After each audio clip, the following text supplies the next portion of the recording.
So Yeah. you guys are used to getting often the top player in a class, but the general consensus is when it comes to AZ and Paige that they're at a different level even from what's typical number one. And so I'm just wondering, when you think about your road forward and how the next few years lay out, whether getting them has changed the way you think about what's possible and, what work is going to even be like for you over the next few years.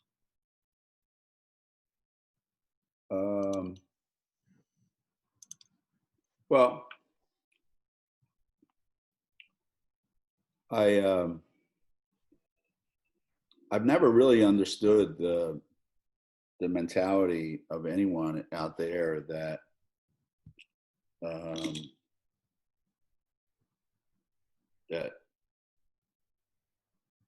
that thinks they understand what it takes or what it means or what it's like to recruit somebody.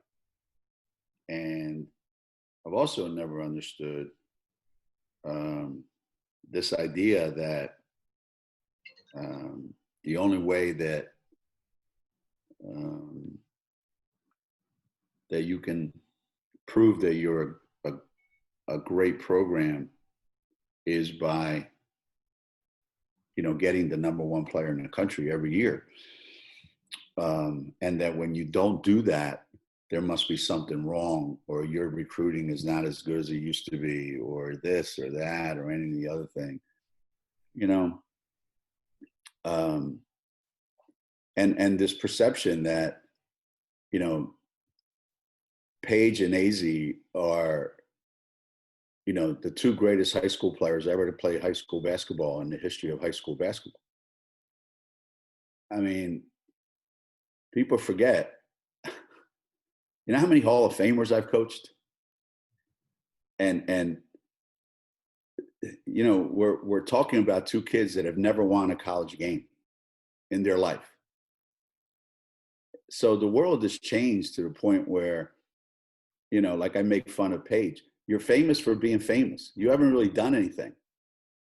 So for us, when we get the best player in the country, all it is we're getting someone's interpretation of who that person is and what they are and who, what they potentially can do. But it's not indicative of anything, because if you think about all the number one players in the country that we've signed since, I don't even know if they even did those things back when Rebecca Lobo came out of high school.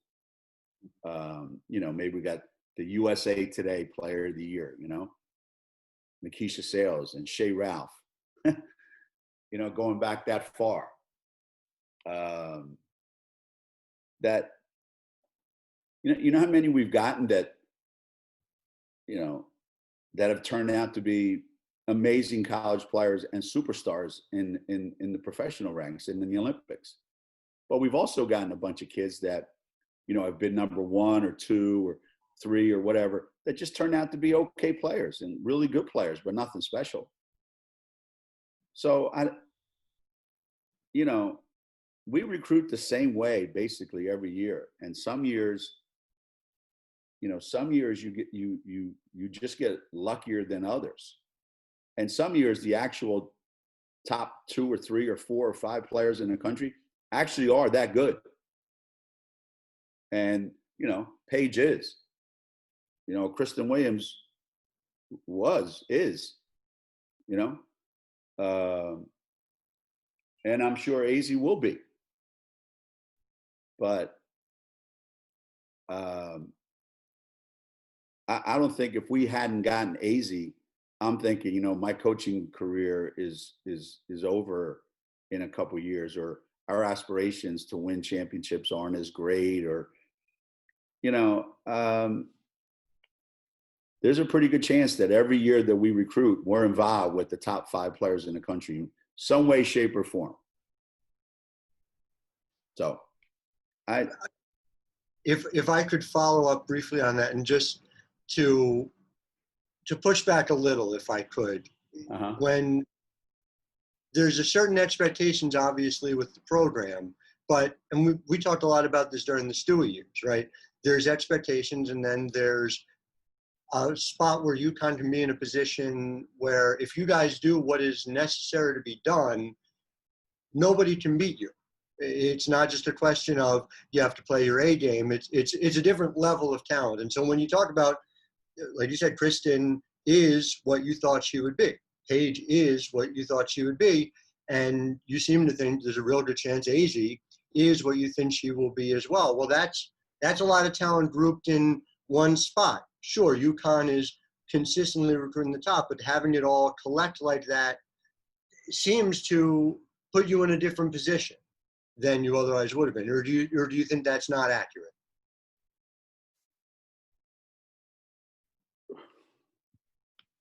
I don't understand the question. Like, for instance, are you saying not getting Paige and not getting AZ, not getting Kristen Williams will put us in a different position? Of course. I'm saying, does this level of talent turn the next potential few years into the way our conversations were during the Stewie years, the way they were when you had Sue and Diana together? I mean, there's UConn and UConn in your history, is what I just. I don't know. Fair enough. I don't know. You know, the only way you know these answers is you look at them after the fact. Because you know what? When Diana was a freshman, we had the most talented team ever assembled in the history of college women's basketball, and we didn't win the national championship. I always remember that in my head. That 2001 team was the most talented team ever in the history of women's basketball. If I went down that roster, you would be amazed. And we didn't win it. So, you know, I don't live in that world, you know, like all I do is listen. I want to get as many good kids in here as I can that I think can help us win national championships. Whether or not that happens or not, that still remains to be seen. Now, having said that, there's a pretty good chance that we'll be pretty good. You know, there's a pretty good chance we're going to be pretty good. Because when we signed that class with Asia, Tamika, Swin, and Sue, and everybody said, that's amazing. Well, we were amazing. And when we signed Tina Charles and Maya Moore, you guys are going to be amazing. Yeah, we were amazing. And when we signed Stewie and those guys, you guys are going to be amazing. Yeah, we were amazing. So, yeah, there is a direct correlation between if you sign those guys at Connecticut anyway, there's a pretty good chance you're going to be an amazing team for a couple of years. Yes, that is a great possibility. Our track record proves that. Yes. Thank you. Hey, Coach, Geno. I'll jump in. But that's not always the case. Go ahead, Alexa. Sorry. Hi. Sorry, Maria.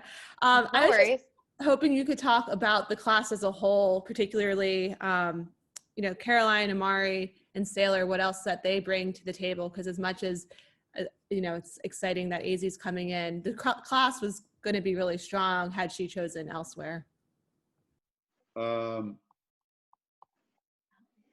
Yeah, you know, yeah, I mean, we were on the list of having a really good recruiting class before yesterday's announcement. And what that meant was that we had gotten commitments from 3 players that we needed to get in our programs. The 3 kinds of kids that we needed to get. One, you know, a kid like Sailor, you know, we needed somebody that could play a lot of different positions and, you know, had a feel for the game that we really needed to get in here. Getting somebody like Amari, yeah, we need another post player that's skilled. Okay, so that was going to be a big help coming in. And, you know, getting Caroline, yeah, I mean, we need another big wing who could shoot the ball and play multiple positions because we love those kinds of players. So getting those players and then adding AZ just gives us a lot of the versatility that I like, a lot of the, the options that I like of putting players in different spots on the floor and not being hamstrung by saying this kid can only play here, this kid can only play there, this kid can only do this. So it's a combination of kids that I love. You know, I love them as kids. I love them as people because they are really, really exceptional human beings. You know, and you don't know these things a lot of times because you don't get a chance to spend time with kids anymore like you could back in the day when recruiting was different. But in the amount of time that you're allowed to have in today's day and age, we got 4 exceptional people, as exceptional as any group of players I've ever brought in, ever, in my 35 years, and what kind of people they are, and their backgrounds and their situations, all that stuff. But it gives us the kind of versatility that's kind of typified who we are as a program. And I think as far as, you know, our program, you know, that's, if somebody said, what's the difference in what, you know, what have you seen the last couple of years? I would say we've lacked the ability to move people around and put them in a lot of different spots. We've been kind of pigeonholed, and this kid has to do this, this kid has to do that, this kid has to do this, this kid has to do that. And we're slowly but surely getting back to what our comfort level is, which is players that can play multiple positions and are versatile and can be used in any which way that we really need at that particular time. Hey, Geno, start with Hurst. Just going back to AZ, what is the one thing in particular that impresses you the most about her? I mean, you do hear things about how complete she is as a player. Is there something in particular that stands out about her?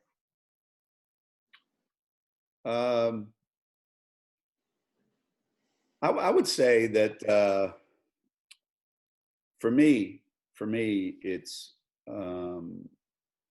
her sense and her sense of herself and how she is on the court, and the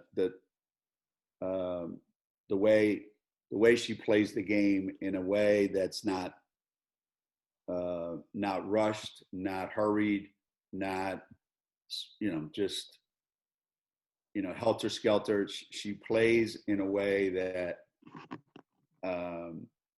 allows her to take advantage of the fact that she knows the game really well, and she's a phenomenal shooter of the basketball, you know, and I think anybody that's seen her play will tell you that that's something that stands out even among all the really, really great shooters. She's a kid that when she shoots the ball, it goes in the basket, period. And, you know, an intangible thing also is I've been fortunate to get the last couple of recruiting classes, especially the last 2 years, and this year specifically. And she's indicative of this. She absolutely loves and lives for the game. And I think that's somewhat rare, but she studies the game, thinks the game, and enjoys playing the game.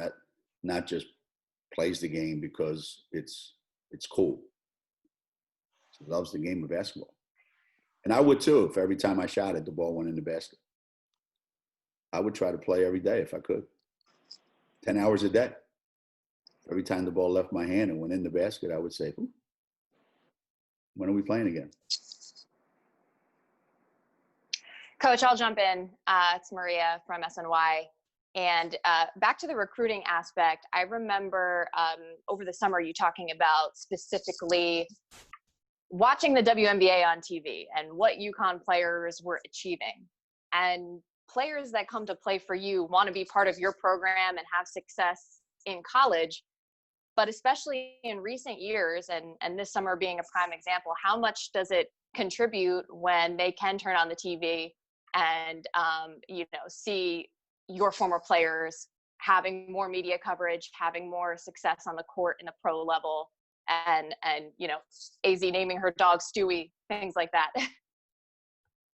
Well, let's put it this way. I'm glad Stewie and Fisa and Crystal had phenomenal years this year. I really am. Because otherwise, people would just know us as a program that had a bunch of old guys that were really good in the WNBA, like Sue and Dee and Maya. People would say, those are old guys. We don't relate to them. But, all kidding aside, it turns out that our old guys, older, I should say, more experienced guys, are unbelievable and still dominant players in the league. And our young guys are, in their own way, whether it's 2 rookies of the year back-to-back, or Stewie winning 2 titles in 3 years and being MVP, whichever way you look and wherever you look, the UConn players are having a huge impact in the WNBA, old and young. And does that help us? Well, I think if people are paying attention, yes. If high school kids are out there paying attention and watching, hopefully they're smart enough to go, that's not a coincidence. That's not an accident. There must be something to that. Hey, Geno. Go ahead, Jeff. Okay. Hey, Geno, Jeff Jacobs. I was wondering, so much success in the, particularly in the NBA now is, a couple players getting together and finding friendship and pushing each other. And I was wondering, with Paige and AZ already being really good friends, do you look forward to that dynamic between those two pushing each other? And I was wondering some of your observations on that, because it seems to me that it could take pressure off one individually while having them have the pressure collectively. Well, first and foremost, I'll bet you that from the time Paige signed with the University of Connecticut, I'll bet you I could count on my thumbs how many times I mentioned AZ to her. Because I didn't want to put her in a position where, hey, can you help us recruit AZ? So I never did that. What she did on her own and what she did off the radar, as far as I was concerned, I have no recollection of that. I don't no knowledge of that, I should say. So there wasn't this pressure that, hey, I really need you to help us get her. That didn't exist. Number two, I also think that, these two kids are pretty comfortable in their own right that, hey, if AZ had chosen to go somewhere else, I don't think that would have impacted anything. The fact that she's deciding, the fact that AZ is deciding to come here, and what relationship her and AZ are going to have on the court, and how much are they going to benefit from each other and with each other.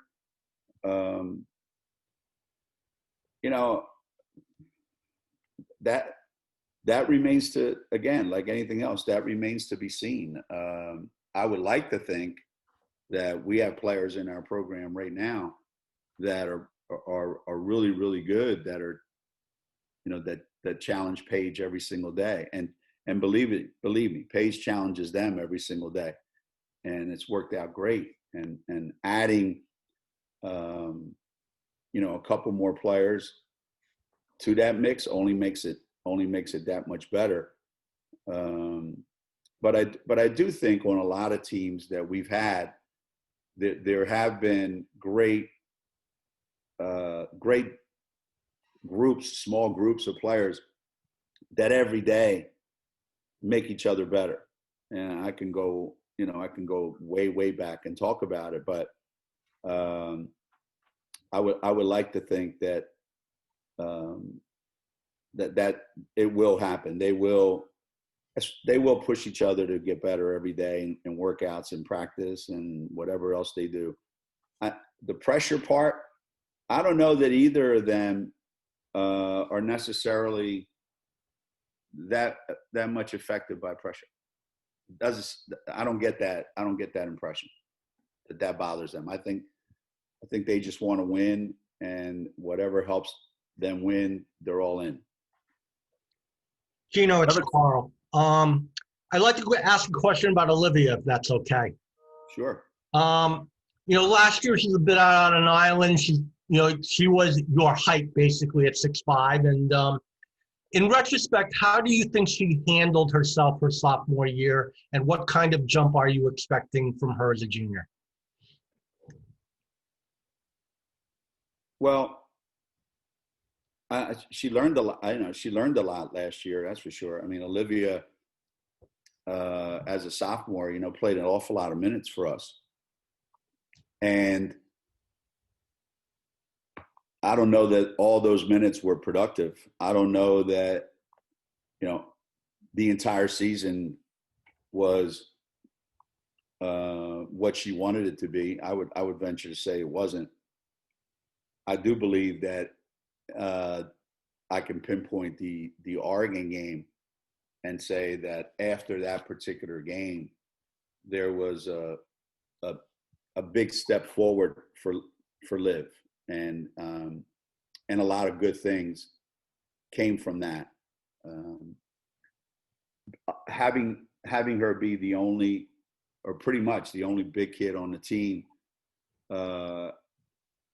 in some ways helped her, because defensively she knew I've got to be solid. I can't get in foul trouble. It's not like we have a lot of options. So I think she handled that really, really well. But now you're in a different ballpark now. Now you're a junior, and now you have more expectations for yourself. And I would think that's at the forefront of what Olivia's thinking right now. And it can work both ways too. You can put so much into your head about, I got to do this, I got to do this, I got to do that is counterproductive. Or you just go out and play the game and know what you got to do and do it. I would expect that the way Liv finished off that season last year, from that Oregon game forward, that's gonna continue, and that has to happen. I mean, that's what's supposed to happen. She had a better sophomore year than she had freshman year, and I would expect her to have a better junior year than a sophomore year. That's the expectation level that she has, and that's what I have. Geno, this is Graham Hayes, ESPN. What growth have you seen from Kristen Williams from the last time that we all saw her on a basketball court to now, in 2 weeks out from when we're going to see her again?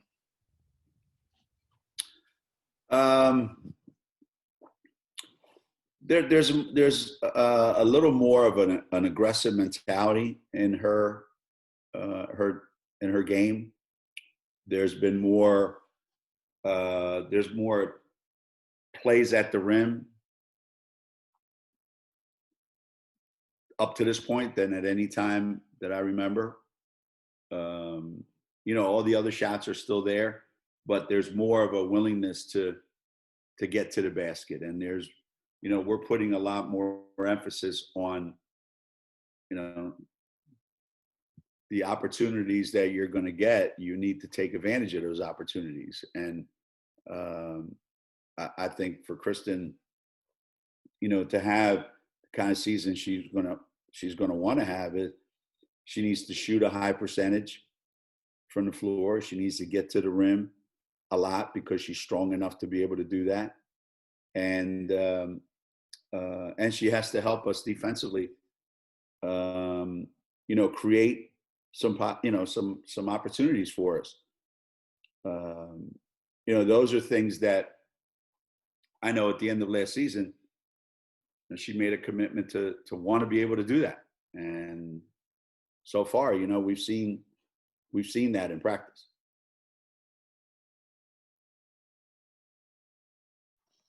Hey, Geno, it's Vicky Fulkerson. I was wondering, Jamel was on before you.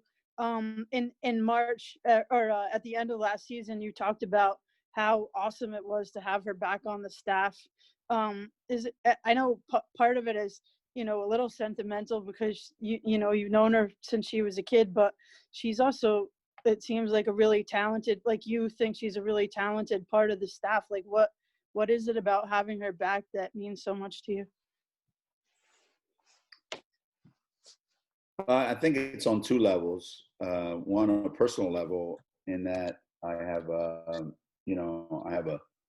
long relationship with Jay, and a comfort level with her, and a tremendous amount of respect for her personally, and as a professional, as a basketball coach. So that was a natural, and that's what I take from our relationship more than anything else. And the basketball part is just having another person on the staff that has had that kind of experience as assistant coach and a head coach, and being able to be another set of eyes that are experienced set of eyes. The ability, I think, to interact with the players that made Jay so integral to all the success that we had when she was here as a player and as a coach in her previous stint here. That hasn't gone away. It's still there. I mean, the players on our team will probably all tell you that there's a way that she interacts with them that's just really unique, and I love it. And so it's something that we're getting on all levels, personally, professionally, with the players, in every way. I feel very, very fortunate to have her back. It's Time Roger. for one or two more. You talked about the competitiveness of this freshman class and how much you love that. Is it translating, now that they've been at practice for a while, into some good things? And is anybody really standing out from that group? Well, because everything is brand new, they're all getting better, and they all have their strengths. From a competitive standpoint, yeah, they're all very, very competitive. Now, having said that, they're not necessarily competitive in the boring, monotonous drills that you have to do to be a really good player. They haven't grasped yet how important that is, but they're very competitive when they play. So when you put them in a situation where we're playing, then they want to really compete. The trick is they're going to have to learn to compete when it's learning and boring. But they all love it, and the things, Aaliyah is one of the most physical players that we've had here in a while, and her physicalness and her intensity level and how hard she competes, and Nika's the same way. These are two kids that are really exceptionally physical and intense, and play really hard, and want to try to win every single thing that they do. And Mir Mir slides in there and surprise you every once in a while. And she's another one that if we're playing and we're going to play 5-on-5 or 4-on-4, then it's through the roof. And then when we're doing a 2-on-0, not yet. So the four of them, more so. Piaf not quite yet, but yeah, they love to compete when we're playing. Now I just got to teach them how to compete in the other stuff. Can you see one or two of them in a starting role? I mean, you're only a couple of weeks away, so I'm sure you have to be thinking about the starting team. Well, I mean, we have 3 starters coming back. I doubt that we're going to have 2 freshmen in the starting lineup.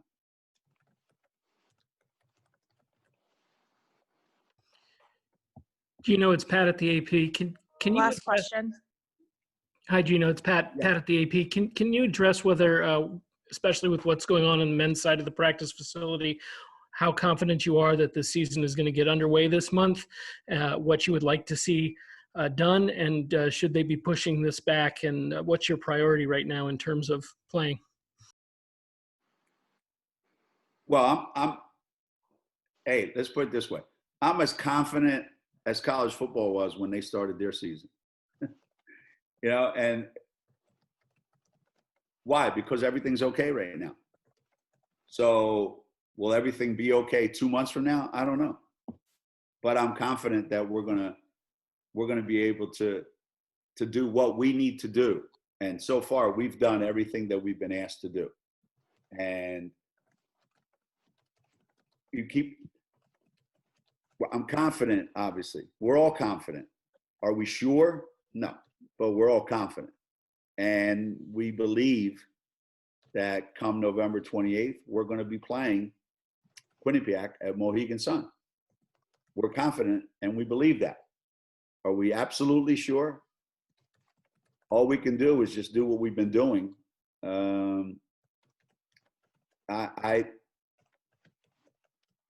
I wish I could give you a definitive answer, but I can't.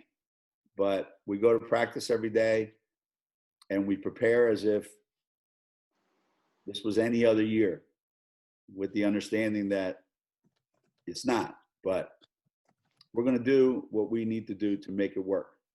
Until when? Until we realize that, you know what? It's not in our best interest, the players' best interest specifically, to move on. So until then, I have great confidence